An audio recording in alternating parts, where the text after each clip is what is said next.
الحمد لله نحمده ونستعينه ونستغفره ونؤمن به ونتوكل عليه ونعوذ بالله من شرور أنفسنا ومن سيئات أعمالنا من يهده الله فلا مضل له ومن يضلله فلا هادي له ونشهد أن لا إله إلا الله وحده لا شريك له ونشهد أن سيدنا ومولانا محمدا عبده ورسوله أما بعد محترم بزرگوں اور دوستو، اخلاص و للہیت کے ساتھ اللہ ذوالجلال والاکرام کو یاد کرنا، اس کا ذکر کرنا، اس کی پاکی کو بیان کرنا، اس کا ذکر چل رہا تھا۔ اور یہ بات بتائی گئی تھی جو اللہ کے نبی حضرت محمد صلی اللہ علیہ وسلم کے ارشادات و فرمودات سے ثابت ہے کہ جب تک اخلاص، للہیت، اللہ کی رضا کے لیے دل کی گہرائیوں سے، کسی دنیا کے مقصد کے لیے نہیں، صرف اللہ کو راضی کرنے کے لیے ذکر کیا جائے گا تو وہی ذکر مقبول ہوگا۔ یہاں ایک مسئلہ ہے کہ اللہ کا ذکر کرنے سے ذکر کرنے والے کو ملے گا کیا، اس کو لابھ اور فائدہ کیا ہوگا۔ یہ اللہ کی طرف متوجہ ہے، اللہ اللہ کر رہا ہے، لا الہ الا اللہ کی تسبیح کر رہا ہے، چلتے پھرتے، اٹھتے بیٹھتے، سوتے جاگتے اللہ کا نام لے رہا ہے، اللہ کے سامنے رو رہا ہے، مانگ رہا ہے، ہاتھ پھیلا رہا ہے، اپنی طرف متوجہ کر رہا ہے، تو اس کو مل کیا رہا ہے؟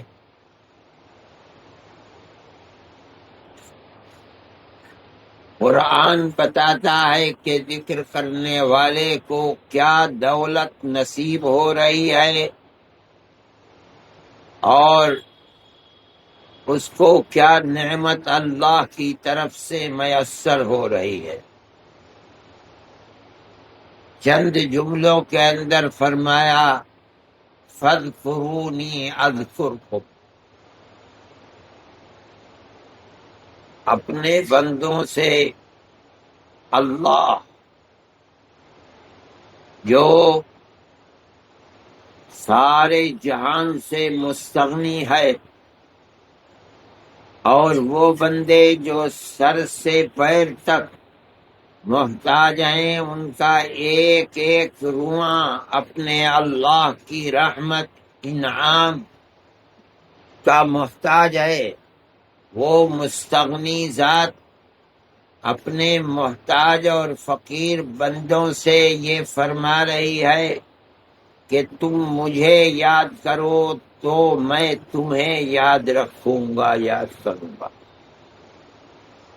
یہ مومن کے لیے، ایسے غلام کے لیے، عبد کے لیے جو سر سے پیر تک اپنے معبود اور اپنے مولا کا محتاج ہے، اور جس کی زندگی کا سب سے بڑا مقصد ہی یہ ہے کہ وہ اپنے مولا کو خوش رکھے، اس سے بڑی کیا سعادت ہو سکتی ہے کہ مولا جو مالک کائنات ہے وہ سر سے پیر تک محتاج اور فقیر لاچار بندے سے یہ مخاطب ہو کے فرماتا ہے کہ تم مجھے یاد کرو گے اے میرے محتاج بندو تو میں مالک کائنات ہوتے ہوئے بھی تمہیں یاد کروں گا۔ ذکر کرنے والے کی یہ سب سے بڑی تمنا ہے جو اس کو ذکر سے میسر ہوتی ہے۔ اسی لیے ایک بڑے صوفی ہیں ثابت بنانی رحمت اللہ علیہ، فرماتے ہیں کہ میں جانتا ہوں کہ میرا اللہ مجھے کب یاد رکھتا ہے، یاد کرتا ہے۔ اب اس دنیا میں رہنے والے آدمی کو یہ معلوم ہونا کہ اللہ ذوالجلال والاکرام مجھے یاد کر رہا ہے، یہ کیسے پتا چلے گا؟ علم کوئی علم نہیں ہے، عیوب اور گناہوں کا سے لدا ہوا ہے، اور اللہ جو ہر عیب سے پاک ہے، مالک کائنات ہے، وہ کب مجھے یاد کرتا ہے مجھے معلوم ہو جاتا۔ تو لوگوں نے پوچھا کہ کیسے پتا چلتا ہے کہ اب اللہ آپ کو یاد کر رہا ہے؟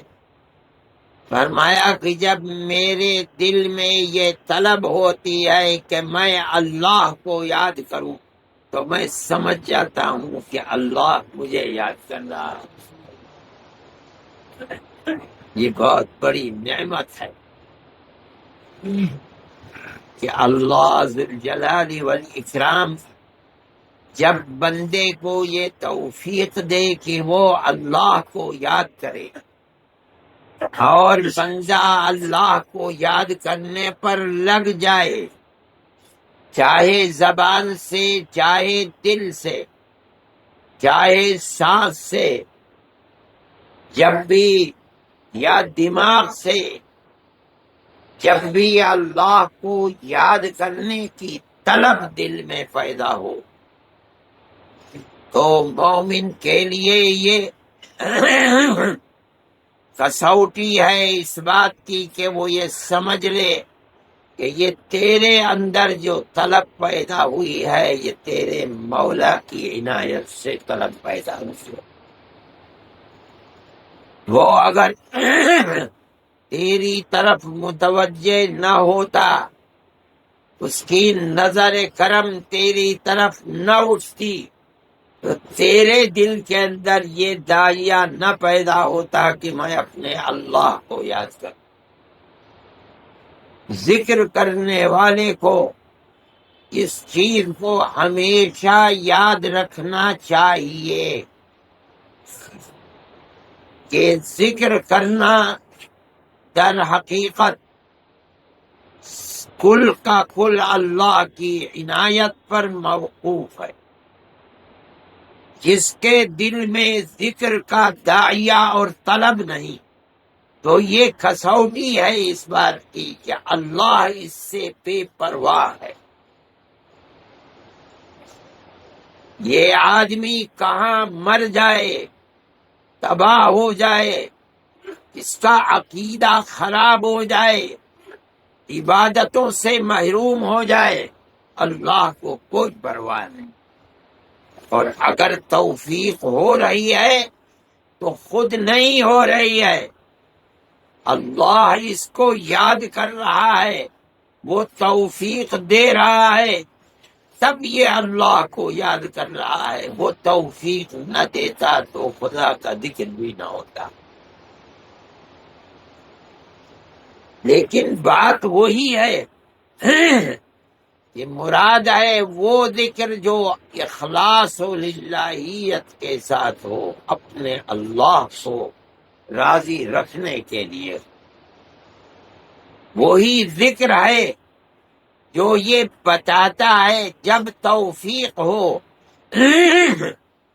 جب زبان ہلے، جب آدمی سوتا سوتا بستر چھوڑ کر میٹھی نیند چھوڑ کر اٹھ رہا ہے، ٹھنڈے پانی سے وضو کر رہا ہے، راحت و آرام کو چھوڑ رہا ہے، تو اس کا مطلب ہے کہ رات کے اس وقت میں مالک السماوات والارض پہلے وہ اس کی طرف متوجہ ہوا ہے، وہ اس کو یاد کر رہا ہے، اس نے اپنا رخ اس سے موڑا نہیں ہے، وہی اس کو توفیق دے رہا ہے، اس کی توفیق سے سوتا سوتا اٹھا ہے، نیند چھوڑ کر اٹھا ہے، وضو کر رہا ہے، اور وضو کر کے اللہ کو یاد کر رہا ہے۔ پہلے یاد اللہ کے یہاں سے متوجہ ہوئی ہے، اس نے یاد کیا تو تجھے یاد کی توفیق ہوئی، وہ اگر یاد نہ کرتا تو تجھے یاد کی توفیق بھی نہ ہو۔ اسی لیے اللہ کا ذکر سب سے بڑی عبادت ہے۔ نبی کریم علیہ السلام نے فرمایا کہ اللہ کا ذکر سب سے بڑی چیز ہے۔ صحابی نے عرض کیا کہ یا رسول اللہ، جہاد فی سبیل اللہ سے بھی زیادہ؟ فرمایا جہاد فی سبیل اللہ، جہاد فی سبیل اللہ کرنے والا اگر کرتے کرتے اس کی تلوار ٹوٹ جائے اور اس کا جسم مجاہد کا زخم خوردہ ہو کر کے لہو لہان ہو جائے، تب بھی اللہ کا ذکر کرنے والا اس سے زیادہ افضل ہے۔ اللہ کو یاد کرنا، یہی تو جہاد فی سبیل اللہ میں جام شہادت نوش کرنے کی فضیلت اسی لیے تو ہے کہ اس نے اپنی جان جو سب سے زیادہ عزیز چیز تھی وہ بھی اپنے پیدا کرنے والے پر نچھاور کر دی، تبھی تو یہ افضل ہے۔ اللہ کو یاد رکھ رہا ہے اور اس کی یاد میں اپنی جان کو قربان کر رہا ہے، اگر یاد میں قربان نہیں کر رہا ہے تو اس شہادت کی کوئی قدر و قیمت قیامت کے دن نہیں ہوگی۔ شہادت کی قدر و قیمت جبھی ہے جب کہ اللہ کو یاد کرتے کرتے مر گیا۔ اس لیے جہاد فی سبیل اللہ کی روح تو اللہ کا ذکر ہے، یاد ہے۔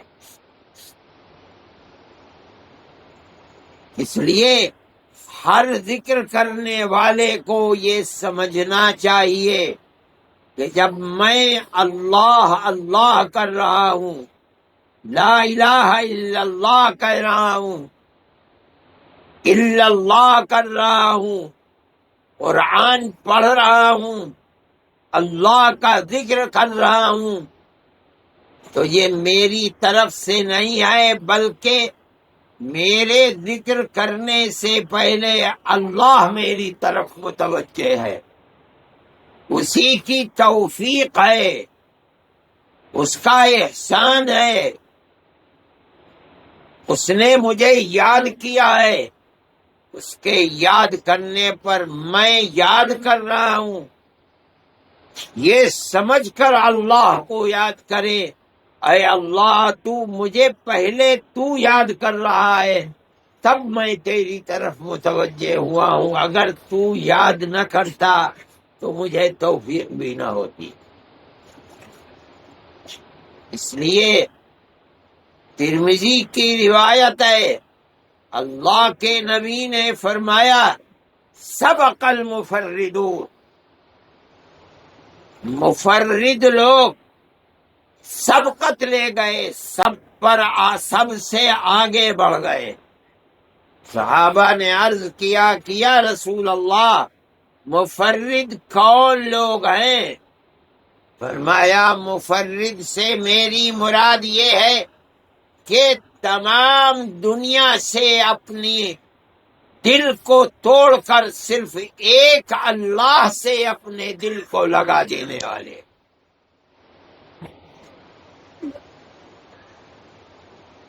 دنیا میں جن چیزوں سے محبت ہوتی ہے، آل، اولاد، مال، عزت، شرافت، رتبہ، جس کے لیے دنیا پاگلوں کی طرح دیوانہ رہتی ہے، اللہ کا نبی فرماتا ہے سبقت وہ لے گئے جو دنیا کے تمام جھمیلوں سے، مطلب ہے اپنے دل کو ان کی طرف لگانے سے، یہ چھوڑ کر انہوں نے اپنے دل کو صرف اپنے اللہ سے لگا لیا۔ یہ مطلب نہیں ہے کہ کھاتے نہیں، کماتے نہیں، سوتے نہیں، سب کچھ کرتے ہیں مگر صرف اپنے اللہ کے لیے کرتے ہیں۔ جیتے بھی ہیں، کھاتے بھی ہیں۔ انبیاء و رسل کیا کھاتے پیتے نہیں تھے؟ سوتے نہیں تھے؟ راحت و آرام نہیں تھا؟ کیا اولاد نہیں تھی؟ سب کچھ ہے، مگر سب کچھ اپنے اللہ کے لیے، کسی میں دل لگا ہوا نہیں ہے۔ جو کچھ کر رہے ہیں اللہ کے لیے کر رہے ہیں، اس کی اطاعت کے لیے کر رہے ہیں، اس نے جن کا حق لازم کر دیا ہے ان کے حق کو ادا کرنے کے لیے کما رہے ہیں، اپنے ماں باپ کی خدمت کے لیے کما رہے ہیں، اپنی اولاد کے لیے کما رہے ہیں، اپنے عزیز رشتہ دار غریب اور فقیروں کی مدد کر رہے ہیں۔ کیوں؟ اللہ کو راضی رکھنے کے لیے۔ اولاد کی تربیت تعلیم کر رہے ہیں۔ کیوں؟ اللہ کو راضی رکھنے کے لیے، برائیوں سے بچانے کے لیے، ماں باپ کے حق کے لیے، مگر دل یہ سب کچھ کر رہے ہیں اپنے اللہ کو راضی کرنے کے۔ یہ ہیں مفرد۔ اور اللہ کا نبی فرماتا ہے کہ یہ لوگ سب پر بھاری آئیں، دنیا میں کام کرنے والوں سے سب سے آگے آئیں۔ تو ان کو کیا ملے گا؟ فرماتے ہیں کل میدان محشر میں، میزان عمل میں، اللہ کا ذکر ترازو میں اتنا بھاری ہوگا کہ دنیا میں ان کی زندگی کے گناہ سب کے سب ہلکے ہو جائیں۔ ذکر کرنے والے کی یہ بڑائی ہے، یہ بڑی بنیادی چیز ہے۔ اس سے ذکر میں لذت پیدا ہوگی، اللہ کا احسان لگے گا، خیال آئے گا، دل و دماغ میں اللہ کا ذکر رچے گا، بسے گا۔ ہر اللہ کا ذکر کرنے والا ذکر کرے یہ سمجھ کر کرے کہ بھئی میری طبیعت بے قرار ہے اللہ کے ذکر کے لیے، اس کا مطلب ہے کہ اب میرا اللہ مجھے یاد کر رہا ہے، ورنہ مجھے یہ توفیق نہ ہوتی ہے۔ یہ بہت بڑی سعادت کی بات ہے۔ یہ صرف رمضان کی خصوصیت نہیں ہے، سارے سال میں جس وقت بھی اللہ کے ذکر کے لیے دل میں بے قراری ہے، سمجھ لے کہ میرا اللہ میری طرف متوجہ ہے۔ تہجد کے لیے اٹھ رہا ہے، حالانکہ نیند بہت مطلوب ہے، چاہت ہے، سردی ہے، لیکن اس کے باوجود سب کچھ چھوڑ چھاڑ کر کے کھڑا ہوتا ہے۔ چھوٹی راتیں ہیں، اس کے باوجود لوگ اٹھتے ہیں، روتے ہیں، مانگتے ہیں اللہ سے۔ اس کا مطلب ہے کہ ہم سے پہلے اللہ متوجہ ہوا ہے، اس نے توفیق عطا فرمائی ہے۔ اس لیے ذکر کرنے والے کو اللہ سے بھیک مانگنی چاہیے قبولیت کی، کہ اے اللہ تو نے توفیق دی ہے تو میرے اس ٹوٹے بھوٹے ذکر کو جو بغیر آپ کی توفیق کے نہیں ہے، اسے قبول بھی فرما۔ اور اللہ رائے گا نہیں فرمائے گا، قبول فرمائے گا۔ اسی لیے ذکر کی فضیلتیں قرآن کے اندر بہت ہیں، احادیث کے اندر ہیں۔ ہمارے گناہوں سے جو ہمارے دلوں کے اوپر میل کچیل سیاہی زنگ جو چڑھ جاتا ہے، ہمارے آقا حضرت محمد صلی اللہ علیہ وسلم نے فرمایا ہے کہ جس طرح لوہے کے اوپر زنگ کو دور کرنے کے لیے پالش کی جاتی ہے، عربی میں اس کو صاد سے سقالہ کہتے ہیں، فرماتے ہیں دلوں کے زنگ کو دور کرنے کے لیے پالش اللہ کا ذکر ہے۔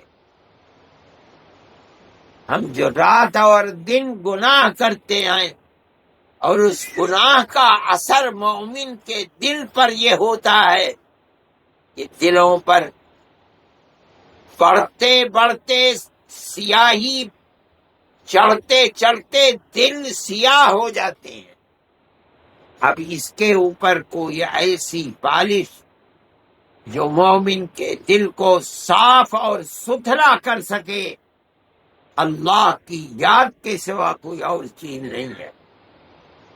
اس لیے ذکر اللہ جو بغیر اللہ کی توفیق کے نہیں ہوتا، مومن کو جب کبھی بھی دل میں داعیہ ہو، گھر میں بیٹھے بیٹھے داعیہ ہوا کہ چلو اعتکاف کرو، اعتکاف میں بیٹھے بیٹھے داعیہ ہوا کہ وضو کرو، نماز پڑھو،